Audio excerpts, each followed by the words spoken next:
आताच्या घडीची एक मोठी बातमी अंबरनाथमध्ये चोरीच्या संशयातून जमावानं केलेल्या मारहाणीत दोघांचा मृत्यू झाल्याची घटना समोर येतेय। अंबरनाथच्या दुर्गादेवी पाडा परिसरात ही धक्कादायक घटना घडली आहे। जमावानं केलेल्या मारहाणीत सूरज परमार आणि सूरज कोरी या दोघांचा मृत्यू झालाय। या प्रकरणी अंबरनाथच्या शिवाजीनगर पोलिसांनी अज्ञातांच्या विरोधात हत्येचा गुन्हा दाखल केला असून जवळपास 20 ते 25 जणांना पोलिसांनी चौकशीसाठी ताब्यात घेतलंय।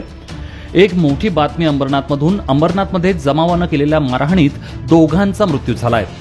अंबरनाथच्या दुर्गादेवी पाडा परिसरातील साईकृपा सोसायटीच्या आवारात 2 मृतदेह असल्याची माहिती पोलिसांना मिळाली होती।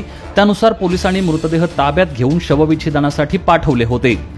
दोघांचा मृत्यू शरीराच्या नाजूक भागांना झालेल्या मारहाणीत झाल्याचा रिपोर्ट आल्यानंतर पोलिसांनी चौकशी करून अनेकांना ताब्यात घेतलंय। मृतांपैकी एकाच्या विरोधात चोरीचे गुन्हे दाखल आहेत। रात्री चोरी करताना जमावानं केलेल्या मारहाणीत दोघांचा मृत्यू झाल्याचा संशय पोलिसांनी व्यक्त केला असून या प्रकरणात पोलिसांनी 20 ते 25 जणांना चौकशीसाठी ताब्यात घेतल्याची माहिती शिवाजीनगर पोलीस ठाण्याचे वरिष्ठ पोलीस निरीक्षक अशोक भगत यांनी दिली आहे।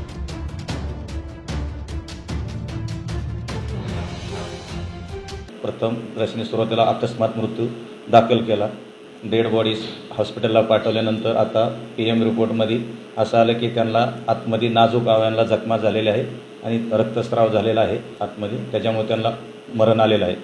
ह्या माहितीवरनं सरकारतर्फे आमच्यातर्फे एक फिर्याद दाखल केली आहे की हे जे 2 इसम आहेत त्यांची आता ओळखसुद्धा पटलेली आहे। ते शिवमंदिर परिसरातील प्रकाश नगर टेकडे हा जो परिसर आहे तिथले राहणारे आहेत। एकाचं नाव आहे सूरज मोहन परमार, वय अंदाजे 25 वर्षे, आणि दुसरा आहे सूरज निर्मल कोरी, वय 22 वर्षे। हा तिथे एक फुलाचं दुकान आहे, तिथे त्याचा भाऊ रिक्षाचं काम करतो।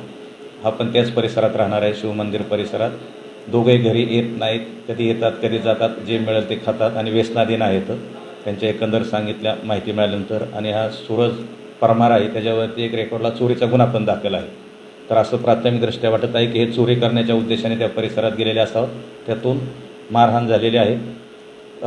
त्याप्रमाणे काही संशयितांकडे विचारपूस चालू आहे। आता 302चा गुन्हा दाखल करीत आहोत अज्ञातांच्या विरोधात। अज्ञात कारणावरून आमच्यातर्फेच फिर्याद आहे।